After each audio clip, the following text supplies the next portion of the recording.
నమస్తే welcome to people's voice Telugu special interview. ఇప్పటి వరకు మనం యోగాలు అలాగే ఎక్సర్సైజులు ఫిజియోథెరపీలు ఆర్థోపెడిక్ ఇలాంటివి ఎన్నో చూసాం. కానీ ఇవాళ మీకు స్పెషల్ థెరపీని పరిచయం చేయబోతున్నాను. అదేంటంటే అడ్వాన్స్డ్ ఇంటిగ్రేటెడ్ మాన్యువల్ థెరపీ. అసలు ఈ మాన్యువల్ థెరపీ అంటే ఏంటి, ఈ ట్రీట్మెంట్ ఎలా ఉంటుంది అనేది ఇవాళ మనం తెలుసుకునే ప్రయత్నం చేద్దాం. ఇవాళ మనతో ఉన్నారు manual therapy specialist doctor Prem Kumar గారు. ఆయనతోనే మాట్లాడి ఈ మాన్యువల్ థెరపీ ఏంటో ఆయన మాటలోనే విందాం. నమస్తే ప్రేమ్ కుమార్. నమస్తే అండి. అసలు ఈ మాన్యువల్ థెరపీ అంటే ఏంటి, ఏ ప్రాబ్లమ్స్కు ఈ మాన్యువల్ థెరపీలో ట్రీట్మెంట్ ఇస్తారు మీరు? మాన్యువల్ థెరపీ అన్నది we are when treating a patient, ఒక పేషెంట్ ట్రీట్ చేసేటప్పుడు మనం ఎట్లాంటివి ఎక్స్టర్నల్ డివైసెస్ అంటే అది దట్ మేబీ ఎలక్ట్రోథెరపీ ఎక్విప్మెంట్గా ఉండవచ్చు, ఎక్సైజ్ థెరపీ ఎక్విప్మెంట్గా ఉండవచ్చు, నీడిల్స్గా ఉండవచ్చు, ఇన్వేసివ్ ప్రొసీజర్స్ అవన్నీ ఏం కాకుండా జస్ట్ విత్ మాన్యువల్గా మనం హ్యాండ్లోనే ఆ పేషెంట్ ట్రీట్ చేసి ఆ ప్రాబ్లమ్స్ సార్ట్ అవుట్ చేయడం. Especially for the musculoskeletal problems, joint problems, muscle problems, especially neck pain, back pain, shoulder pain, మోకాలు నొప్పి, పాదం నొప్పి, ఇట్లాంటివి అన్నీ without medication, without surgical intervention, without any electrotherapy modalities we are treating with manual techniques. ఆ టెక్నిక్స్లో పేషెంట్కి రికవరీ వచ్చేస్తుంది. ఇది జనరల్గా మాన్యువల్ థెరపీ. ఇక్కడ మనం చేపిస్తున్నది ఏమంటే advanced integrative manual therapy. So manual థెరపీలో చాలా వెరైటీస్ ఉన్నాయి. దాంట్లో ఈ పేషెంట్కి ఏదైతే సెట్ అవుతుంది, ఏది చేసినా ఆ పేషెంట్కి సెట్ అవుతుంది అని ఒక ప్రోటోకాల్ రెడీ చేసి దాని ప్రకారంగా ట్రీట్మెంట్ చేయడం advanced integrative manual therapy. Advanced manual therapy అంటున్నారు కదా, ఇందులో ఎలాంటి అడ్వాన్స్డ్ టెక్నిక్స్ ఎలా ఉన్నాయి? ఇప్పుడు ఎలాంటి అడ్వాన్స్డ్ టెక్నిక్స్ అంటే ఇప్పుడు మనం ఎప్పటి నుంచో మాన్యువల్ టెక్నిక్స్లో చాలా ప్రొసీజర్స్ ఉన్నాయండి. ఫర్ ఎగ్జాంపుల్ చెప్పాలంటే ముల్లిగన్ మెథడ్ అని చెప్పి ఒక మెథడ్ ఉంటుంది, మెయిట్లైన్ ఒక మెథడ్ ఉంటుంది, సిరియాక్స్ ఒక మెథడ్ ఉంటుంది. ఇవన్నీ మాన్యువల్ టెక్నిక్స్. స్పైనల్ ఎట్లా మ్యానిపులేషన్ చేస్తాము, పెరిఫరల్ జాయింట్స్, స్పైన్ సెంటర్లో ఉన్న స్పైన్ మనం ఎట్లా మ్యానిపులేట్ చేస్తాం, పెరిఫరల్ జాయింట్స్ అన్నది షోల్డర్, హ్యాండ్, లెగ్స్, ఇవన్నీ పెల్విస్, ఇవన్నీ ఎట్లా మ్యానిపులేట్ చేస్తామని different people different techniques introduce చేయించారు వాళ్ళు రీసెర్చ్ చేసి. For example if you are taking a Cyriax, is an orthopaedician. ఆయన వెన్ హీ వాస్ ప్రాక్టీసింగ్ ఆయన ఒక different type of technique introduce చేయించారు. దాంట్లో మెరిట్స్ ఉన్నాయి, డిమెరిట్స్ ఉన్నాయి. మెయిట్లాండ్ ఆయన సమ్ సర్టన్ టెక్నిక్స్ ఇంట్రడ్యూస్ చేయించారు. ముల్లిగన్ ఆయన ఒక కాన్సెప్ట్ తీసుకొచ్చారు. వీళ్ళందరూ physios and doctors from abroad. So వాళ్ళు నేర్పించుకున్న విషయం వాళ్ళు అప్లై చేసి, వాళ్ళు రీసెర్చ్ చేసి, వాళ్ళు అవుట్కమ్ తీసుకువచ్చిన తర్వాత they started teaching to the students. So ఈ టెక్నిక్స్ అన్ని ఎవరెవరు నేర్చుకుంటారంటే ఆర్థోపెడిషియన్స్ అండ్ ఫిజియోథెరపిస్ట్ నేర్చుకుంటారు. హియర్ మనం డిస్కస్ చేస్తున్నది ఏమంటే ఎస్పెషలీ సొమాటిక్ మస్కులోస్కెలటల్ ప్రాబ్లం గురించి మనం డిస్కస్ చేస్తున్నాము. దాని గురించి ఏఎంటీ గురించి నేను మాట్లాడడానికి వచ్చాను. వెరస్ ఇంటర్నల్ ఆర్గన్స్ క్లియర్ చేయడానికి కూడా సర్టన్ కాన్సెప్ట్స్ ఉన్నాయి. అవన్నీ విసరల్ మ్యానిపులేషన్ అంటారు. అవన్నీ ఎక్కువ ఎక్కడ ఉంటుందంటే ఆస్టియోపతిక్ మ్యానిపులేషన్లో ఉంటుంది. ఇప్పుడు మనం చెప్పిన ఇట్లా అన్నీ కలిపి మనం ఒక ప్రోటోకాల్ రెడీ చేసి ఈ పేషెంట్కి ఈ కండిషన్కి ఏది సెట్ అవుతుంది, which will give maximum effort. So దానికి రెడీ అయింది ఏఐఎంటీ. అంటే ప్రజెంట్ డేస్లో అయితే ఇప్పుడు ఎక్స్రేలు అవేమీ లేకుండా డాక్టర్స్ అయితే ఇప్పుడు ట్రీట్మెంట్ ఏమీ ఇవ్వట్లేదు. అసలు మీరు ఎవరికి ఎలాంటి ప్రాబ్లం ఉందనేది ఎలా ఐడెంటిఫై చేస్తారు? నేను ఫస్ట్ ఒక ఆన్సర్ నేను చెప్తానండి. డాక్టర్స్ అందరూ ఎక్స్రే, ఎంఆర్ఐ లేకుండా ఎవరు ట్రీట్మెంట్ చేయలేదని కాన్సెప్ట్ ఫస్ట్ బ్రేక్ చేయండి. బికాస్ డాక్టర్స్కి ఈ పేషెంట్కి ఎక్స్రే రాయాలి, ఎంఆర్ఐ రాయాలి. కొన్ని డాక్టర్స్ ఉన్నారు, నేను ఒప్పుకుంటాను. But most of the doctors అట్లా లేదు. వాళ్ళకి మనం టైం ఇవ్వలేము. డాక్టర్స్ దగ్గర రాగానే పేషెంట్స్ ఇప్పుడు ఒక పేషెంట్కి ఎథికలీ నేను మాట్లాడాలంటే ఒక పేషెంట్ వస్తే ఆ పేషెంట్ సైకాలజీ ఏంటి, అనటమికల్ ప్రాబ్లం ఏంటి, ఫిజియాలజికలీ లోపల ఏం నడుస్తున్న విషయం డాక్టర్ ఎగ్జామినేషన్ చేయడానికి డాక్టర్స్కి మనం కొద్దిగా టైం ఇవ్వాలి. ఆ టైం ఇవ్వడానికి పబ్లిక్ మనం రెడీగా లేదు కాబట్టి వీఆర్ ఇన్ హరీ. డాక్టర్స్ దగ్గర రాగానే తగ్గిపోవాలి స్పీడ్గా. సో వాళ్ళు ఏం చేస్తారు, ఓకే పోయి ఎంఆర్ఐ చేసుకోమా, ఎక్స్రే చేసుకోమా, బ్లడ్ టెస్ట్ చేసుకో, ఈ చేసుకో, అది చేసుకొని రాస్తున్నారు. మీరు ఒకసారి యూ గో బ్యాక్, ఒక 10 years బ్యాక్ వెళ్ళండి. అప్పుడు ఉన్న డాక్టర్స్కి ఇప్పుడు ఉన్న డాక్టర్స్కి వన్స్ యూ కంపేర్, అప్పుడు ఉన్న డాక్టర్స్ దగ్గర మీరు వెళ్ళండి, పల్స్ పట్టుకొని ఎగ్జాక్ట్లీ జస్ట్ పేషెంట్ టచ్ చేసి చూస్తారు. ఏం లేదు, ఫస్ట్ వాళ్ళ మాటలు ఏం లేదమ్మా మీకు, ఇదిగోండి ఈ మెడిసిన్ తీసుకోండి, ఈ డయట్ చేసుకోండి, కొన్ని రోజులు రెస్ట్ చేసుకోండి, సరిపోతుంది, మనకు క్లియర్ అయిపోతుంది. ఇప్పుడు మనం చేస్తున్న యాక్టివిటీస్కి, ల్యాక్ ఆఫ్ ఎక్సర్సైజ్కి, మెంటల్ టెన్షన్కి మనం అన్ని ప్రాబ్లం తీసుకొచ్చి కూర్చుంటున్నాం డాక్టర్ ముందు. కానీ డాక్టర్స్కి టైం ఇవ్వలేము కాబట్టి ఇట్లా మాల్ ప్రాక్టీస్ నడుస్తుంది. ఇప్పుడు మీరు ఓన్లీ పెయిన్స్కి వాటికైనా, లేదంటే ఏదైనా యాక్సిడెంట్స్ అయినప్పుడు ఫ్రాక్చర్స్ అలా కూడా అవుతూ ఉంటాయి కదా, అలాంటి వాటికి కూడా మీరు ఏమైనా ట్రీట్మెంట్ ఇస్తారా? ఇక్కడ ఫ్రాక్చర్ కండిషన్స్కి, ఇన్ఫెక్షన్స్కి, ట్యూమర్ లాగా మెలిగ్నెన్సీకి కానీ, క్యాన్సర్ కండిషన్స్కి కానీ ఇట్లాంటి కండిషన్స్కి ట్రీట్మెంట్ లేదండి. ఇది ఓన్లీ నార్మల్గా వస్తున్న బ్యాక్ పెయిన్, నార్మల్గా బయోమెకానికలీ మన బాడీలో నడిచిన అబ్నార్మాలిటీకి వస్తున్న బ్యాక్ పెయిన్, నీ పెయిన్, ఇది కామన్ ఇప్పుడు జనం. అవును, మనం అన్నీ ఒకసారి కేటగరైజ్ చేసుకుంటే ఇన్ఫెక్టివ్ కండిషన్స్ ఎన్నో ఉన్నాయి కామన్గా. Neoplastic conditions like cancer, tumour ఇట్లాంటి కండిషన్స్ ఎంతమందికి ఉంటుంది. ఇవన్నీ మనం కేటగరైజ్ చేసి చూసేటప్పుడు యాక్సిడెంట్, ఫ్రాక్చర్ ఇవన్నీ కేటగరైజ్ చేసి చూడండి. దానికంటే ఎక్కువ ఈ బ్యాక్ పెయిన్, నెక్ పెయిన్ అనేది ఎక్కువ ఉంటుంది because of our life style. మన లైఫ్ స్టైల్ సరిగా లేదు కాబట్టి we are facing these things. So I selected this one. నేను అంత దూరం వెళ్ళలేను, ఎందుకంటే అక్కడ కంపల్సరీ సర్టన్ కండిషన్స్కి ఇన్వేసివ్ ప్రొసీజర్స్ అవసరం అవుతుంది. అది according to my qualification I'm not eligible to do that. So ఆ ఏరియాకి నేను వెళ్ళట్లేను. నా లిమిట్లో ఉన్నది ఏమంటే ఈ మస్కులోస్కెలటల్ కండిషన్స్ అన్నీ we can manage any kind of condition including headache నుంచి హీల్ పెయిన్ వరకు మనం మేనేజ్ చేయవచ్చు. So I shown interest on this one. ఇప్పుడు ఈ మాన్యువల్ థెరపీ స్పెషలిస్ట్ అనే వాళ్ళు చాలా తక్కువ మంది ఉన్నారని మనం తెలుస్తుంది. అయితే మీకు అసలు ఈ మాన్యువల్ థెరపీ అనేది ఎలా చేయాలనిపించింది, ఎలా సెలెక్ట్ చేసుకోవాలనుకున్నారు అసలు? వెరీ గుడ్, మంచి క్వశ్చన్ అండి. ఇప్పుడు actually basically I'm physiotherapist. Okay అండి, ఫిజియోథెరపీలో నేను నేర్చుకున్న విషయం ఇప్పుడు ఏం లేదండి. ఇప్పుడు అబ్బాయి ఉంటున్నారు, కెమెరా చేస్తున్నారు, he's very much interested on it. So దీంట్లో ఇంకా డిఫరెంట్గా ఏమేమి చేయాలి ఆయనకు కొద్ది ఐడియా ఉంటే ఆయన లైఫ్ వేరే ఎక్కడ పోతుంది. జస్ట్ నేను షూటింగ్ మాత్రం చేసి వెళ్ళిపోతానంటే he will be in that position only. అలాగే ఫిజియోథెరపిస్ట్ అన్నవాళ్ళు, ఫిజియోథెరపీ అన్నది is a token to treat the patient. అందరు ఫిజియోథెరపిస్ట్కి నేను చెప్తున్నది ఏమంటే ఒక token. After getting the token you have to improve your clinical skills. Examination skill మీరు ఇంప్రూవ్ చేసుకోవాలి, ట్రీట్మెంట్ స్కిల్ ఇంప్రూవ్ చేసుకోవాలి. You have to learn more. అప్పుడు you can get some idea instead of depending on the equipments. జనరల్గా మీరు అడిగిన question ఏమంటే ఎందుకు AMT మీద మీకు ఇంట్రెస్ట్ వచ్చింది, మాన్యువల్ థెరపీ మీద వచ్చిందంటే, నేను అకాడమిక్ సైడ్ ఉన్నప్పుడు నేను అబ్జర్వ్ చేశానండి. మా స్టూడెంట్స్కి నేను టీచ్ చేసిన తర్వాత when I started treating the patient with equipments, ఈ పేషెంట్కి ఈ ఎక్విప్మెంట్లో నేను ట్రీట్మెంట్ ఇచ్చిపోతే 2 or 3 days అది అబ్జర్వ్ చేస్తున్న patient attender he will come and ask, sir నిన్న అది చేశారు, ఈరోజు చేయలేదు, కొద్దిగా ఇంక్రీజ్ చేయండి, ఓకే సార్ కొద్దిగా తగ్గించేసేయండి. సో ఆ మెషిన్ అన్నది మన కంట్రోల్ లేదు, పేషెంట్ కంట్రోల్కి వెళ్ళిపోతుంది, ఆర్ అటెండర్ కంట్రోల్కి వెళ్ళిపోతుంది, మన అసిస్టెంట్ కంట్రోల్కి వెళ్ళిపోతుంది. అదే అలవాటు అయితే with in a month he is able to handle the machine. ఈ ఫిజియోథెరపీలోనే ఇది ఒక భాగం అంటారు మాన్యువల్ థెరపీ కూడా? ఫిజియోథెరపీలో భాగం కాదండి, ఇది ఒక సూపర్ స్పెషాలిటీ. దాంట్లో ఈ ఫిజియోథెరపీకి మాన్యువల్ థెరపీకి ఏంటి డిఫరెన్స్? అదే అంటున్నానండి. ఇప్పుడు ఫిజియోథెరపీ చదివిన వాళ్ళు ఏమంటే బేసిక్ అన్నీ తెలుసుకుంటారు. జనరల్గా anatomy and physiology we are studying very deep. Okay, అది కాకుండా బయోమెకానిక్స్. సో ఇది ఒక ఇంపార్టెంట్ టాపిక్. ఇది చదివిన తర్వాత we can handle the patient manually. కానీ most of the physios they are not come forward to learn the things. వాళ్ళకి equipment మీదే అట్రాక్షన్ అయిపోతుంది. మనం పబ్లిక్ కూడా ఏమంటే మాన్యువల్గా మనం ట్రీట్మెంట్ చేసేటప్పుడు వాళ్ళకి అంత సాటిస్ఫాక్షన్ లేదు. ఏదైనా ఎక్విప్మెంట్ పెట్టి ఒక 1/2 hour ట్రీట్మెంట్ ఇచ్చాను, 45 minute ట్రీట్మెంట్ ఇచ్చాను అంటే దే ఆర్ గెటింగ్ సాటిస్ఫైడ్. వాళ్ళకి టెంపరరీ సాటిస్ఫాక్షన్ మాత్రమే దొరుకుతుంది, కానీ కంప్లీట్ రికవరీ అనేది ఉండదు. అది ప్రాక్టికల్గా నేను అబ్జర్వ్ చేసిన తర్వాత I don't want to stick with that ఫిజియోథెరపీకి ఎక్విప్మెంట్స్. నేను ఏదైనా కొత్తగా నేర్చుకోవాలి, కొత్తగా చేయాలి, I want to be different అని చెప్పేసి I searched for that. So అప్పుడు నేను ఈ టెక్నిక్స్ అన్ని, నేను ఇప్పుడు మాన్యువల్ థెరపీ టెక్నిక్స్లో చాలా నెంబర్ ఆఫ్ టెక్నిక్స్ ఉన్నాయి, మ్యాక్సిమం అది నేర్చుకున్న తర్వాత I got some idea how to handle the patient అని. నేర్చుకున్నది అన్నీ ఇమీడియట్గా మనం అప్లై చేయలేము. అకార్డింగ్ టు పేషెంట్ కండిషన్ నేను డిజైన్ చేసి అది అంటే పేషెంట్ని బట్టి మీరు ట్రీట్మెంట్ ఇస్తూ ఉంటారు. పేషెంట్ కండిషన్, వాళ్ళ బాడీ కండిషన్ బట్టి దీంట్లో చాలా ఉంది.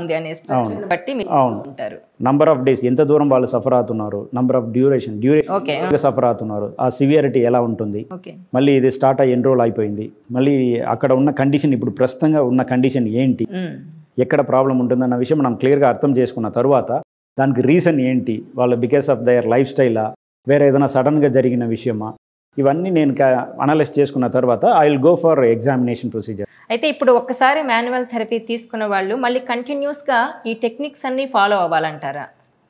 లేదండి, అవసరం లేదు. నేను ఇంకా కొద్దిగా క్లియర్గా చెప్పాలంటే ఈ గ్లోబల్ మాన్యువల్ ఎగ్జామినేషన్లో పేషెంట్ రూట్ కాజ్ ఐడెంటిఫై చేసి మనం ట్రీట్మెంట్ చేసేటప్పుడు ఆ అలైన్మెంట్ కంప్లీట్గా సెట్ అయిపోతుంది. మోస్ట్ ఆఫ్ ద ఫిజియోస్ చేస్తున్న ఒక మిస్టేక్ ఏమంటే, మాన్యువల్ థెరపీ చేసిన మాన్యువల్ థెరపిస్ట్ ఏం చేస్తారంటే అది అలైన్మెంట్ అన్ని చేసిన వాళ్ళు చేసిన తర్వాత పంపిస్తారు. బట్ అగైన్ అది రెకర్ అవుతుందా లేదా అన్న విషయం దే హ్యావ్ టు అబ్జర్వ్. ఇక్కడ మేము ఏం చేస్తున్నామంటే we have to find the patients life style ఎలా ఉంది కనుక్కుంటాము. We have to change our life style. ఆయన వరకు ఆ పేషెంట్కి లైఫ్ స్టైల్ చేంజ్ కావడానికి ఎంత దూరం గైడెన్స్ ఇవ్వాలో ఆ గైడెన్స్ ఇచ్చేస్తాము. ఆ ప్రాబ్లం రిటర్న్ రాకూడదు అంటే దానికి కావాల్సిన ఎక్సర్సైజెస్ చూపిస్తాం. ఆ ఎక్సర్సైజ్ మాత్రం చేసినా చాలు, మళ్ళీ మాన్యువల్ థెరపీ చేసుకోవాలని అక్కర్లేదు. ఒకసారి క్లియర్ అయితే క్లియర్ అయిపోతుంది. బట్ వన్ థింగ్ నేను చెప్పాలంటే మనకి ఈ ప్రాబ్లం అన్నీ రావడానికి reason biomechanically we are not utilising our body normally. మనం నార్మల్గా యూజ్ చేయలేము. ఇప్పుడు నేను కూర్చున్న పొజిషన్ కూడా అబ్నార్మల్, మీరు కూర్చున్న పొజిషన్ కూడా అబ్నార్మల్ బయోమెకానికలీ చెప్పాలంటే. But because we got attached with this position. మనకు అది సెట్ అయిపోయింది కాబట్టి మనం అట్లా ఉంటున్నాం. డే టు లైఫ్లో మొత్తం మనం అలాగే సిట్టింగ్ పొజిషన్లోనే కూర్చోవాల్సి వస్తుంది ఎక్కువ టైం, కంప్యూటర్స్ ముందు అవును వర్క్ చేయాలి కాబట్టి. సో మన లైఫ్ స్టైల్ అట్లా అయిపోయింది కాబట్టి మనం కూర్చున్నప్పుడు certain group of muscles inactive, certain group of muscles very active అన్నప్పుడు వెరీ యాక్టివ్గా ఉన్న muscle will gets easily tired. ఇన్యాక్టివ్గా ఉన్న మసిల్ కూడా వీక్గా ఉంటుంది, ఏం పని ఏం చేయదు. కాబట్టి అలైన్మెంట్ వెయిట్ ట్రాన్స్ఫర్ అనేది అన్ఈవెన్గా నడుస్తుంది. అప్పుడు ఏదైనా ఒక ఏరియాలో బోన్ అలైన్మెంట్ అబ్నార్మల్ అయిపోతుంది. బట్ ఇన్ సర్టన్ యాక్టివిటీస్లో అగైన్ ఇట్ విల్ రీకరెక్ట్, బాడీ రీకరెక్ట్ చేసుకుంటుంది. ఒకవేళ అది రీకరెక్ట్ కాలేదు అంటే we have to do manually. Okay, ఈ మాన్యువల్ థెరపీ తీసుకుంటున్నప్పుడు ఏమైనా ఫుడ్ రిస్ట్రిక్షన్స్ ఏమైనా ఉంటాయా? ఎలాంటి ఫుడ్ అయినా తీసుకోవచ్చా? యూజువల్లీ ఫుడ్ రెస్ట్రిక్షన్ అనేది ఏం లేదండి, ఏం అవసరం లేదు. బట్ నేను పర్సనల్గా నేను పేషెంట్స్కి చెప్తున్నది ఏమంటే you stick with vegetarian food for some time till you are getting recover. ఎందుకంటే కొద్దిగా టిష్యూ డ్యామేజ్ అన్నది లోపల ఉంటుంది. మనం మాన్యువల్లీ అడ్జస్ట్ చేసేటప్పుడు ఇవన్నీ చేసేటప్పుడు కొద్దిగా టిష్యూ డ్యామేజ్ ఉంటుంది.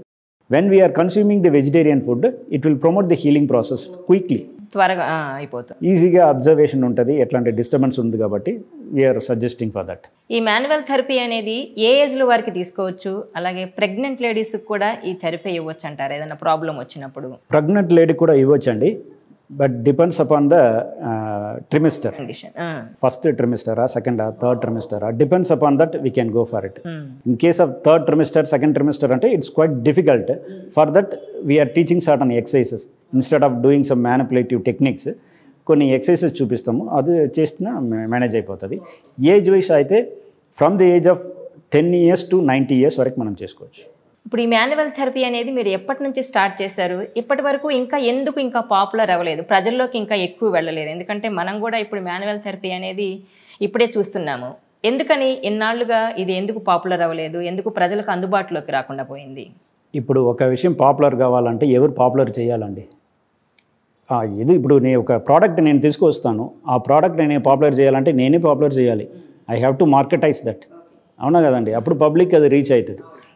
సో ఇప్పుడు ఫిజియోథెరపీ ఫీల్డ్ పొరతవరకు ఆయన వరకు ఏమంటే ఫిజియోథెరపీ ఫీల్డ్లో they are not coming forward to market because వాళ్ళకే ఫస్ట్ ఫిజియోథెరపీ అని ఏమన్న విషయం సరిగా అర్థం కాలేదు most of the physiotherapist. First thing. Second thing, physiotherapy practice చేసేటప్పుడు when they are coming out from the college, the ప్రాపర్గా కాలేజ్లో ఉన్న టీచర్స్ కానీ ప్రిన్సిపల్స్ కానీ they have to guide them. మీరు బయట పోయి ఇట్లా ప్రాక్టీస్ చేయండి, ఇట్లా గైడ్ లైన్స్ అన్నీ ఇచ్చేస్తే దే విల్ డూ అకార్డింగ్లీ. వాళ్ళకి గైడ్ లైన్స్ కూడా సరిగా లేదు కాబట్టి they are unable to practise well. First thing. ఇప్పుడు జనరల్గా ఒక పబ్లిక్ పిలిచి ఫిజియోథెరపీ ప్రాక్టీస్ గురించి చెప్పండి అంటే ఏం సార్, కొద్దిగా ఎక్సర్సైజ్ ఏదైనా నేర్పిస్తారు, కొన్ని కరెంటు పెడతారు, ఇది కాకుండా వేరే మాటలు ఏం రాదు. Why they are not improving themselves? That is my question. Physiotherapist అంటే they have to improve themselves and they have to popularize, they have to make awareness program among. ఈ మాన్యువల్ థెరపీ ఏం చేస్తుంది? నేను అదే అడగబోతున్నాను. ఈ మాన్యువల్ థెరపీ అంటే manual therapy గురించి they have to make awareness programme. Awareness programme awareness చేసేటప్పుడు పబ్లిక్కి రీచ్ అవుతుంది. సో ఇట్లా ఒక ట్రీట్మెంట్ ఉంటుంది, ఇట్లా మనం చేసుకోవాలని. నేను నా ప్రాక్టీస్ ఈ మాన్యువల్ థెరపీ స్టార్ట్ చేసిన తర్వాత అండి, I approach rotary club people, Lions club, JCI in Raichur president అందరితో మాట్లాడాను, నాకు కొద్దిగా ఛాన్స్ ఇవ్వండి. I just want to make some awareness among the public. ఈ ట్రీట్మెంట్ గురించి ఒక అవేర్నెస్ క్రియేట్ చేయడానికి నాకు అవకాశం ఇవ్వండి. Because I'm a single person. నేను పోయి పబ్లిక్ నుంచొని నేను పబ్లిక్కి అవేర్నెస్ చేస్తాను? ఇప్పుడు ఏదో ఒక ఆర్గనైజేషన్ వస్తే వాళ్ళతో పాటు కలిపి నేను చేయడానికి వీలవుతుంది. పబ్లిక్ కూడా ఒక కాన్ఫిడెంట్ వస్తుంది. అఫ్కోర్స్ రోటరీ క్లబ్ అరేంజ్ చేశారు, మనం పోయి చూద్దాం ఏముంటుందని. నేను జస్ట్ ఊరికే రోడ్డు మీద నుంచొని నేను మాన్యువల్ థెరపిస్ట్ అంటే ఎవరు పట్టించుకారు. సో దానికి నేను ప్రయత్నం చేశాను, but no one turn towards this one. దాని వెనక ఉన్న ప్రాబ్లం ఏమో నాకు కూడా అర్థం కాలేదు. But when they are having problem they will come to me. Okay. Same president they will come to me. ఓపెన్గా నేను చెప్తున్నాను, ఒక president JCI president vice president వాళ్ళ మదర్ కోసం వచ్చారు, వాళ్ళ మదర్కి హెడ్ఏక్ ఉందని చెప్పి వచ్చారు, 15 yearsగా సఫర్ అవుతున్నారు, ఏదైనా ఒకటి చేయండి అంటే this is the last hope అని చెప్పేసి మా క్లినిక్ వచ్చారు. ఈ క్లినిక్ పేరే హోప్ అండి. వచ్చారు. Then we started treating. I promise that fellow, sir ఇది క్లియర్ అయితే సార్ మీకు ఏం టెన్షన్ ఏం వద్దు, క్లియర్ చేపిస్తాము, మ్యాక్సిమం వీఆర్ పుట్ 100%, 200% ఎఫర్ట్ పెడతాము, she will get recovered. Sir మీరు రికవర్ మాత్రం చేస్తే ఈ మాన్యువల్ థెరపీ అవేర్నెస్ ఈ రేచూర్ మొత్తం తీసుకురావడానికి నేను రెడీ. అదే పర్సన్ ఆ లేడీకి క్లియర్ అయిన తర్వాత నా మొహం కూడా చూడలేదు. Completely she recovered. నేను ఫోన్ చేస్తే సార్ నేను కొద్దిగా బిజీగా ఉన్నాను సార్, ఒక 2-3 times I send my admin to contact that fellow, sir కొద్దిగా చూసిరండి అని. నేను కొద్దిగా బిజీగా ఉన్నాను. మౌత్ పబ్లిసిటీ ఏమైనా చేస్తే మీకు కొంచెం ఇంకొంచెం వచ్చేవాళ్ళు మీ దగ్గరికి అవేర్నెస్ వచ్చేది ప్రజల్లో. ఇంకా నేను ఏం రిక్వెస్ట్ చేస్తున్నానండి, ఒక వాలంటరీ ఆర్గనైజేషన్ నన్ను తీసుకెళ్ళండి పబ్లిక్ మధ్యలో, ఒక అవేర్నెస్ క్రియేట్ చేపిద్దాం. అన్నెసెసరీ సర్జరీ అన్నది అవాయిడ్ అయిపోతుంది. When we are taking medication we are getting complications and side effects, kidney effect అయిపోతుంది. అవన్నీ ఇక్కడ అవాయిడ్ చేయడానికి అవకాశం ఉంటుంది అన్నప్పుడు ఎందుకు యూటిలైజ్ చేసుకోలేరు? అది నా క్వశ్చన్. అసలు ఈ థెరపీతో ఎలాంటి ప్రయోజనాలు ఉంటాయి? అసలు ఎందుకు ఈ మాన్యువల్ థెరపీని మనం సెలెక్ట్ చేసుకోవాలంటారు? నేను ఫస్ట్ చెప్పినదండి, మన బాడీలో వస్తున్న ప్రాబ్లమ్స్ అన్నీ because we are not having idea how to use our body frame. Mobile phone ఉంటుందండి, మీ దగ్గర కూడా మొబైల్ ఫోన్ ఉంటుంది, దాంట్లో ఉన్న ఫీచర్స్ అన్ని కంప్లీట్గా మీరు యూజ్ చేస్తారా? అన్నీ యూజ్ చేయం. తెలీదు, మనకు తెలియదు కాబట్టి మనం యూజ్ చేయలేం. If you are taking an IT person, మనం ఎంత దూరం యూజ్ చేస్తామో దానికంటే మంచిగా వాళ్ళు యూజ్ చేస్తారు. కంప్యూటర్ చదివిన వాళ్ళు, కంప్యూటర్ సైన్స్ చదివిన వాళ్ళు, ఈ మొబైల్ రిలేటెడ్గా బయోటెక్నాలజీ, ఈ టెక్నాలజీ అన్నీ చదివిన వాళ్ళు they are able to utilise it. మనకంటే ఎక్కువ యూజ్ చేస్తారు. ఈవెన్ దో వాళ్ళకు కూడా సర్టన్ ఫీచర్స్ ఏముంటుందో అది వాళ్ళకి తెలియదు. అది వాళ్ళకి ఎవరికి తెలుస్తుందంటే మ్యానుఫ్యాక్చరర్స్కి తెలుసు.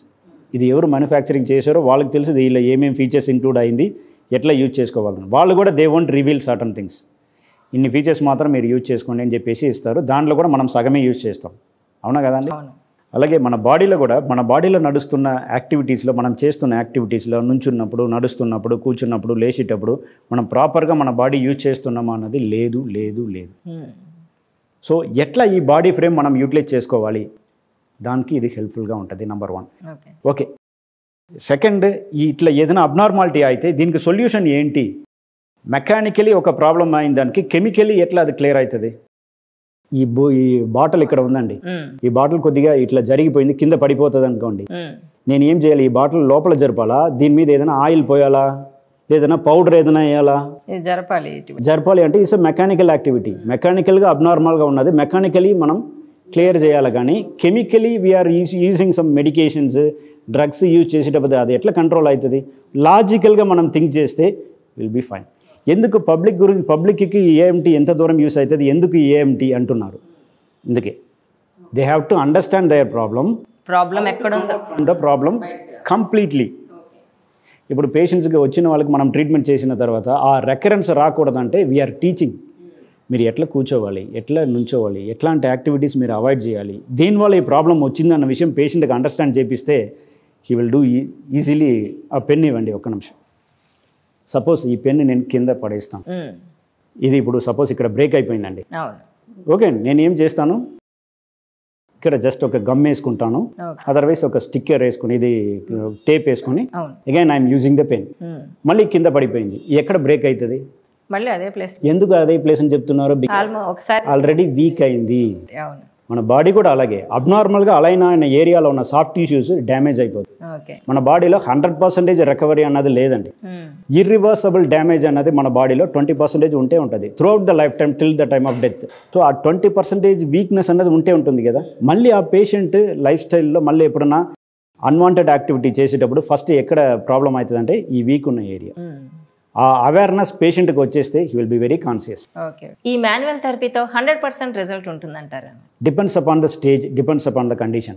అది అక్యూట్ స్టేజా, సబ్ అక్యూట్ స్టేజా, క్రానిక్ స్టేజా? ఫస్ట్ ఈవెన్ క్రానిక్ కండిషన్స్ కూడా we can show 100% result, but patient cooperation is very much important.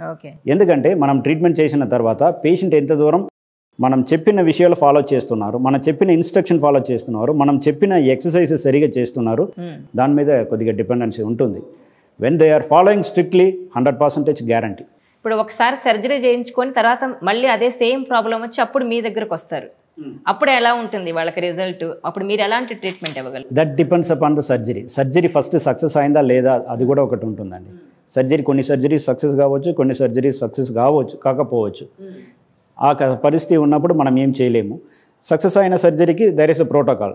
Even in general ఫిజియోథెరపీలో కూడా pre operative and post operative protocol అని ఉంటుంది. Any kind of surgery, that thoracic surgery కానీ, abdomen surgery కానీ, even surgery in the cranium, స్కల్లో కానీ, even షోల్డర్లో కానీ, ఎక్కడన్నా బాడీ పార్ట్లో సర్జరీ జరిగేటప్పుడు there is a protocol for physiotherapy. Pre operative protocol, post operative protocol, no physios are maintaining even in the hospital. వాళ్ళు ఒక అవేర్నెస్ క్రియేట్ చేయాలి, అక్కడ ఉన్న సర్జన్ దగ్గర మాట్లాడాలి.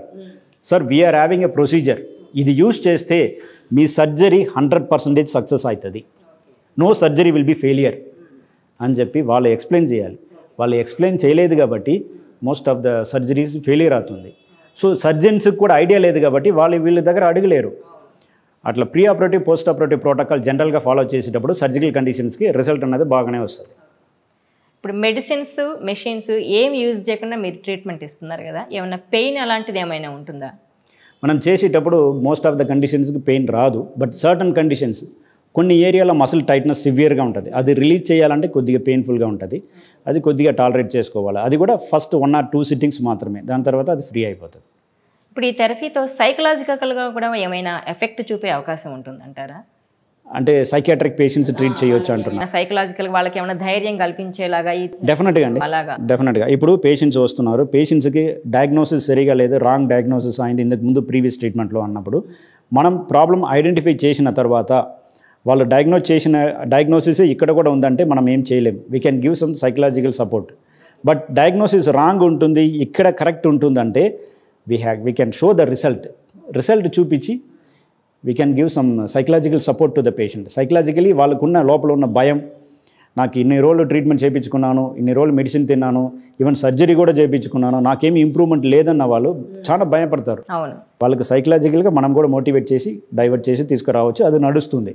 ఈ థెరపీతో ఇప్పుడు బాడీ ఫిట్నెస్ కూడా ఉంటుందంటారా? ఎందుకంటే మీరు ఎక్సర్సైజ్ ఇలాంటివి చేయిస్తూ ఉంటారు కదా, ఓన్లీ హ్యాండ్స్తోనే చేస్తారు కదా, అలా హెల్త్ రిస్ట్రిక్షన్స్ కూడా హెల్త్ కూడా ఫాలో అవుతుంటారు, హెల్త్ టిప్స్ కూడా. అలాంటి వాళ్ళకి దీంతో బాడీ ఫిట్నెస్ కూడా ఉంటుందా? ఫిట్నెస్ అనేది డిఫరెంట్ ఏరియా అండి. ఫిట్నెస్ గురించి మనం ఇక్కడ ఏం చేయలేము, ఇది టోటలీ క్లినికల్ ఏరియా. ఓకే, ఒక్కసారి బాడీ ఫ్రేమ్లో అబ్నార్మల్ అయిన తర్వాత అది క్లియర్ చేయడానికి మాత్రమే మనం చేస్తాం, కానీ ఫిట్నెస్ అన్నది అది టోటలీ డిఫరెంట్ ఏరియా, మనం అది ఏం చేయలేము. ఇప్పుడు ప్రజెంట్ మీరు విజయవాడ, రాయచూరులో మాత్రమే ఈ ట్రీట్మెంట్ అందిస్తున్నారు కదా, ఇప్పుడు హైదరాబాద్ వాళ్ళకి కూడా ఏమైనా ట్రీట్మెంట్ వచ్చే అవకాశం ఉందా? ఇక్కడ హైదరాబాద్లో కూడా స్టార్ట్ చేసే అవకాశం ఏమైనా ఉందంటారా మీరు? నాకు అట్లా ఛాన్స్ దొరికితే definitely I'm ready to do, because already I spoke with my Hyderabad friends also.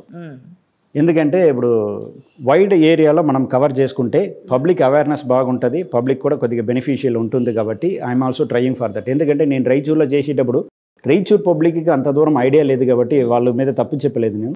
But they are not having idea, education wise అని మిగతా వైజ్ కానీ they are very poor in the situation. కాబట్టి వాళ్ళకి మనం ఏం గైడెన్స్ ఇవ్వలేము. But patients ఎవరెవరు ఈ కండిషన్, ఈ ట్రీట్మెంట్ గురించి తెలుసుకున్నారో, పేషెంట్స్ ఫ్రమ్ బెంగళూరు, హైదరాబాద్ నుంచి చాలా మంది పేషెంట్స్, ఈవెన్ విజయవాడ పేషెంట్సే నన్ను ఇక్కడ నుంచి రాయచూరు నుంచి విజయవాడలో తీసుకుపోయి అక్కడ ప్రాక్టీస్ చేయడానికి అన్నీ ఏర్పాటు చేసి ఇచ్చారు. నాకు విజయవాడ ఐడియావే లేదండి. బై ద గాడ్స్ గ్రేస్ వాళ్ళు వచ్చారు, అక్కడ ట్రీట్మెంట్ చేయించుకున్నారు, క్లియర్ అయిపోయింది. Particularly my friends Nagendra Babu and Surendranath అని చెప్పేసి వాళ్ళు నన్ను తీసుకుపోయి అక్కడ కూర్చోబెట్టి క్లినిక్ సెటప్స్ మొత్తం వాళ్ళే అరేంజ్ చేసి మీకు కావాల్సిందన్నీ చేపిస్తాము, ఎస్పెషల్లీ ఫర్ విజయవాడ పబ్లిక్కి ఇట్లాంటి ట్రీట్మెంట్ అవసరం ఉంటుంది, మీరు రండి అని చెప్పేసి నన్ను పిలుచుకుపోయి అక్కడ కూర్చోబెట్టారు. So I started my practice there. Even few of my friends in Hyderabad also they are requesting. By the God's grace అది కూడా ఇక్కడ నడుస్తుంది. ఇప్పుడు ఎలా ఉంది మాన్యువల్ థెరపీకి రెస్పాన్స్ ఎలా ఉంది ప్రజల నుంచి? అదే అండి, ఇప్పుడు పబ్లిక్కి ఒక పేషెంట్ వచ్చి క్లియర్ చేయించుకున్నారు అనుకోండి, he will get number of patient, very good response, బాగానే ఉంది. ఇప్పుడు ఈ మాన్యువల్ థెరపీ మీ దగ్గర తీసుకోవాలనుకున్న వాళ్ళు మిమ్మల్ని ఎలా అప్రోచ్ అవ్వాలి? ఏమైనా ఆన్లైన్ ద్వారా ఏమైనా అప్రోచ్ అవ్వచ్చా? ఏమైనా అలాంటి అవకాశం ఏమైనా ఉందా వాళ్ళకి? ఇప్పుడు ఆన్లైన్లో మనం ఎట్లాంటి సజెషన్ మనం చెప్పలేమండి. ఇప్పుడు నేను చెప్పినట్టు పేషెంట్ ఒక్కసారి మనం చూస్తే వాళ్ళు ఏమంటారు, సార్ నాకు బ్యాక్ పెయిన్ అంటారు, లేకపోతే మోకాలు నొప్పి అంటారు. మోకాలు నొప్పికి రీజన్ మోకాల్లోనే ఉంటుందా, నెక్లో ఏదైనా ఉంటుందా, షోల్డర్లో ఉంటుందా, నడుములో ఉంటుందా, చెయ్యిలో ఉంటుందా, ఎక్కడ ఉంటుందన్న విషయం మనం ఎగ్జామినేషన్ చేసిన తర్వాతనే తెలుసుకోవాలి. కానీ వాళ్ళు అడిగిన క్వశ్చన్కి నేను ఆన్సర్ ఇచ్చి కరెక్ట్గా ఉండదు. వాళ్ళకి అపాయింట్మెంట్ ఏమైనా ఇవ్వడానికి they have to approach the clinic, they have to come to the clinic. Okay, డైరెక్ట్గా రావాలి. విజయవాడ, రాయచూరులో మీ క్లినిక్స్ ఉన్నాయి, అక్కడికి వచ్చి అప్రోచ్ అయితే మీరు. అవును అవును. ఎంత టైం పడుతుంది అంటారు ఈ ట్రీట్మెంట్కి మీరు? ఓన్లీ ఫర్ ఎగ్జామినేషన్కి మాత్రం ఒక 20 minutes పడుతుందండి. ఆఫ్టర్ ఎగ్జామినేషన్ ఎవ్రీడే ఉంటే మ్యాక్సిమం 4 to 5 సిట్టింగ్స్ ఉంటుంది, 4 to 5 సెషన్స్. అక్కడ రాయచూరు అంటే అక్కడ వచ్చి ఉండాలి, ఆర్ అదర్వైజ్ ఇక్కడ విజయవాడ అన్న విజయవాడలో వచ్చి ఉండాలి. ఒక 5 సెషన్స్ ఉంటుంది ట్రీట్మెంట్, ఆ ట్రీట్మెంట్ చేయించుకోవాలి. ఆ 5 sessions per day 20 minutes, 20 to 30 minutes వరకు ఉంటుంది. అంటే ఎన్ని డేస్ పడుతుంది సెషన్స్ కంటే? సెషన్స్కి సెషన్కి ఏమైనా గ్యాప్ ఉంటుందా? Daily continuous, daily 5 days. 5 days అంటే 5 days మీ దగ్గరే స్టే చేయాల్సి. అవును. అది అయిపోయిన తర్వాత we will give you 10 to 15 days gap. ఈ గ్యాప్ ఎందుకు అంటే మనం ఇచ్చిన ఈ ఎక్సర్సైజెస్ వాళ్ళు సరిగా చేసుకోవాలి ఇంట్లో. అది కాకుండా they have to come back after 15 days. Okay, వాళ్ళు లైఫ్ స్టైల్ చేస్తున్నప్పుడు, లైఫ్ స్టైల్ నార్మల్గా ఉన్నప్పుడు మళ్ళీ ఏదో రికరెన్స్ వస్తుందా లేదా అన్న విషయం అబ్జర్వ్ చేయడానికి ఈ 15 days టైం పడుతుంది. ఆఫ్టర్ 15 days మళ్ళీ వాళ్ళు వచ్చేటప్పుడు again we will do re-examination, that is called review. ఆ రీఎగ్జామినేషన్ చేసేటప్పుడు మనకు క్లియర్గా అర్థమైపోతుంది మళ్ళీ సెట్ అయిందా లేదా అన్న విషయం. Then the treatment will be completed. First 5 days complete అయిన తర్వాత 15 days they are under observation. Okay, observation తర్వాత మళ్ళీ 15 days గ్యాప్ తర్వాత మళ్ళీ మీకు ఒకసారి రావాలి. అవును. Thank you sir, manual therapy గురించి మాకు మంచి సలహాలు సూచనలు అందించారు. Thank you very much. Thanks అండి. చూసారు కదా, ఇప్పటి వరకు manual therapist doctor Prem Kumar గారి అడ్వైజెస్ మనం తీసుకున్నాం. మరో స్పెషల్ ఇంటర్వ్యూలో మళ్ళీ కలుద్దాం. ఈ వీడియో మీకు నచ్చినట్లయితే please share, like and subscribe